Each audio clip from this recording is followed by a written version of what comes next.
Hey, welcome to the Should Storm. As we are talking about the should storm and parenting and how we can step out of the should storm so that we can really connect with our kids and parent from our best selves, we have to talk about how to convert the shoulds into something you can use. And this is what I call the toolkit. You see, there's so much good advice out there. And I'm not talking about the lousy parenting advice that's written by whoever that creates a lot of anxiety. I'm talking about the solid stuff that's written by really great people based on, best practices, what we actually know about child development.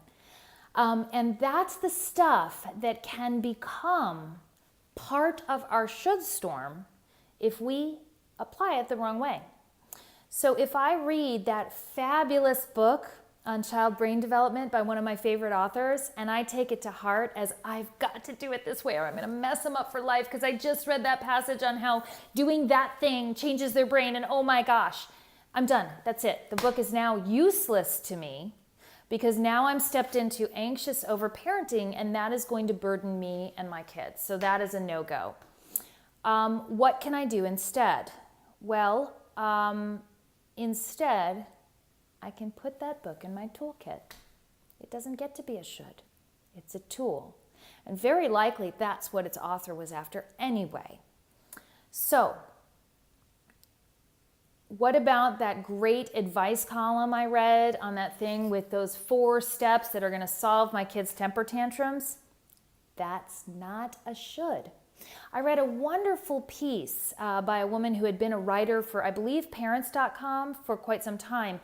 And she talked about the pressure from editors to pull everything into 1, 2, or 3 actionable steps because that's how magazine articles are. And it's even more so how even shorter internet articles are.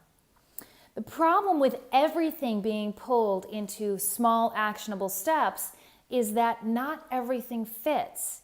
And she talked about the shame this could create in parents, how she knew, even as she researched these issues, that the issues were more complicated than she was making it sound in her articles. Yet she still needed to write the articles this way. So she talked about how when parents then failed, when they used the 3 easy steps and it didn't work, how that would create shame, frustration in the parents. Well, that's the thing, is a lot of that advice is actually really helpful in the right kid, in the right situation, on the right day. So where does it go? Toolkit. Toolkit. Anything that's reasonable, good advice goes in your toolkit. And then you get to choose from your own leadership and your knowledge of your child when you use it. So what do we do when we feel unsure, nervous? We're not going to run to a should. When we feel not sure or we feel a should, we're going to sigh long and slow, let it go, really see our child, really see their body language, really see the situation. And then, and only then, are we going to start. Remember, don't forget that one of our tools is silence or doing nothing. This is very important because silence is actually one of our most powerful tools at the right moment in parenting. And the other thing that's great about trying silence as one of your tools is you can easily reverse course, right? All you have to do is talk. So that's easy. And then also all of those action steps tools, all of that great advice we've read. And we can pull one out using our judgment based on what we've seen, and we can start it. And if we get it right, great. We've succeeded and we learned something. And if we get it wrong, sigh, see, and start again.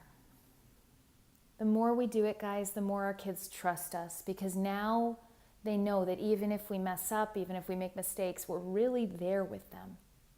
We're really trying to see them, parent them, lead them, not apply a book, to make them be the way they should be. Everybody, I hope you have the most wonderful day.